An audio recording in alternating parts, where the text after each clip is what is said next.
So being discarded by a narcissist can feel like your world has been turned upside down. Like you don't even know what is going on. There's no explanation, no closure. Like literally you are left in the dark. And so how are you supposed to find your way forward? My friends, if you are in this situation, I got you, because this is exactly what I'm going to be talking about. Things that are going to happen after the discard.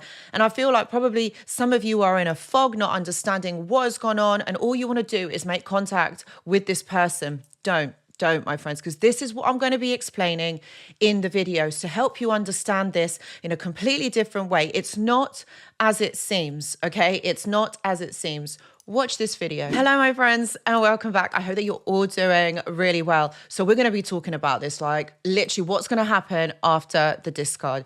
It is so confusing. Like, I mean, this is the most confusing thing that you will probably ever go through.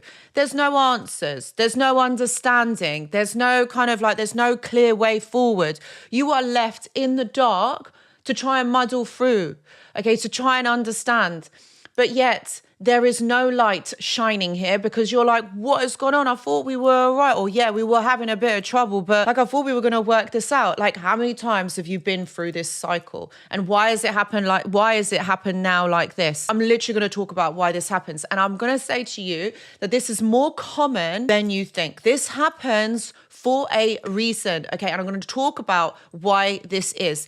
There is a formula to this, all right? There is a formula to exactly why this happens, and it's not what you're thinking. So the first thing that is going to happen for you is you're going to experience a flood of confusion, trying to, understand what has happened, trying to piece the dots together. Like this is like a huge jigsaw puzzle. Like you're trying to piece it all together, trying to have some sort of understanding. You feel rejected, you feel confused, and you're deeply hurt. So there's a lot of grief, there's a lot of anger, anxiety. The worst thing is that you're longing for this person that has hurt you. And I want you to normalize these feelings because it is a roller coaster ride, and this is completely normal. This is what I want to say to you, my friends. This is completely normal. It's normal in a sense because narcissists condition you to depend on them. So their sudden absence is basically your withdrawal. So what you are experiencing right now is a withdrawal from this person. But what I want you to remember is that these feelings are temporary. This is how you're feeling right now. And I know it's completely uncomfortable, but this will pass. And with time, with support,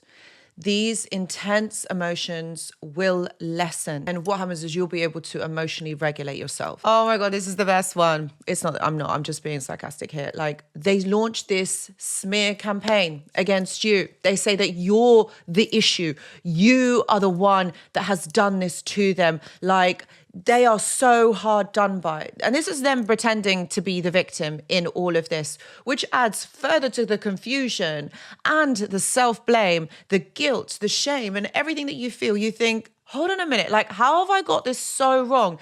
This person is getting on with their lives. They are launching this nasty lies about me, saying that everything is my fault. Why is this happening? And what you have to remember that there is a motive behind this. Please don't think that they don't know what they're doing. They are well aware of what they are doing. So there is a motive behind this toxic behavior. Their motive is to stay in control. So look, think about it, right?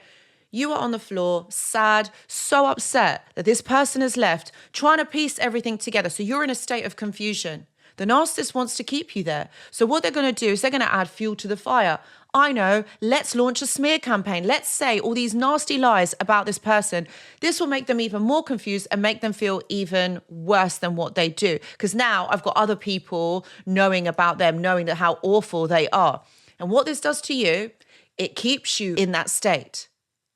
And there is a reason for this. And the reason is because they're maintaining control of their image, of the way that they are, so that they are not seen in a bad light. And also for their return. Yes, my friends, yes, they will return. Most of them, like literally, I would say 97, 98% of them will return. Look, I know, as hard as it is, don't engage. Do not try and counteract the narcissist. Do not even play this game. Do not even launch your own smear campaign against the narcissist. These are games you want to play. Probably not. The reason why I'm saying that is not that you're not going to win, not that this is going to go wrong or whatever.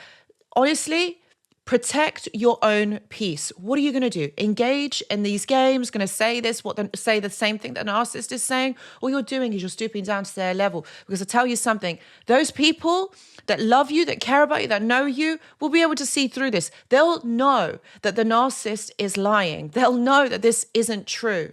Those that don't know you or are not your friends, they are going to believe the narcissist, and let them, because they weren't your friends. They weren't on your side to begin with. And so after all of that fiasco, after all of that that's going on, they're coming back for you. They're going to try and hoover you. This is such a phenomenon. Like, so many of you struggle with this. And you know, at the time when you are going through all of this pain, all of this confusion, all you want is for them to come back and explain. But guess what? They don't. Now they come back after all of that time. And remember, time frames and all of that vary from person to person. But they come back after all of that time and they're like, hey, how are you? Like, nothing has happened. They swan in and they're like, yeah, you know what? I hope that you're all right. How's everything going? You know, it might even be a like on your social media post. It might even be a DM. It might be a phone call, which I don't think most of them would do that, but it's going to be a text. It's going to be something really light, something to try and just get in there to see where you are in all of this. So it's a test. It's a test to see whether they can still get in there. Not that they want to rekindle the relationship and think like, oh, I have seen the error of my way. And actually, you know what?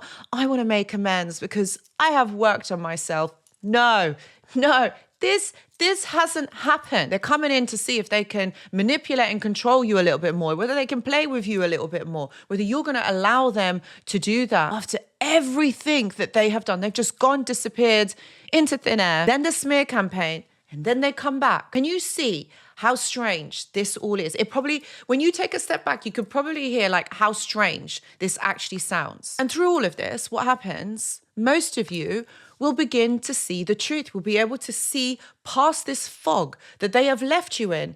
The fog is clearing. And now, look, you are seeing through it. You are seeing that this person is toxic, is narcissistic. And this is when you are probably starting doing your research. You're probably starting watching videos. You may be even reaching out to support groups or to therapists or to people who understand this, because you are literally wanting to understand what on earth this is. Do you know what I will say to you? It's okay to grieve the part of the relationship that you thought that this was.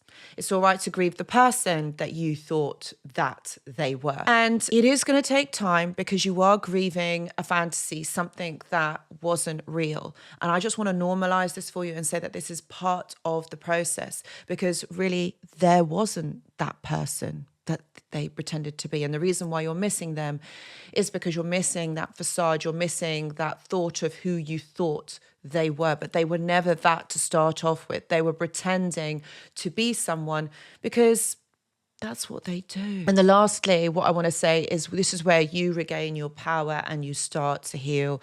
After everything that's happened, you realize that this experience was so damaging, and you realize that actually you need to put yourself first, that you need to do this for you. This is not just healing from a toxic relationship. This is a whole life overhaul. And you begin to realize that the discard was a blessing in disguise. This is where you rediscover your identity. You focus on you. You focus on putting your life back together. Healing takes time. Okay, my friends, it does take time, but you will get through this with certain steps, reconnection, and freedom, emotional freedom. If you've been discarded by a narcissist, I want you to know this, that actually you are stronger than you think, because the narcissist saw that in you. They saw that you are strong. All right. And I know this sounds very strange, but one day this statement will make sense to you. You deserve a life that is full of happiness and joy. You deserve to have people around you that love you and that support you. And you are worthy of all of that. If you are someone that is struggling or going through this, please know that I do have a one-to-one consultation. Please see the description box below for more details. And I also do go live on this channel every single Tuesday. And if you are interested in joining the live, I'd love to see you there, ask some questions. And thank you so much for watching, and I hope to see you in the next video. Goodbye.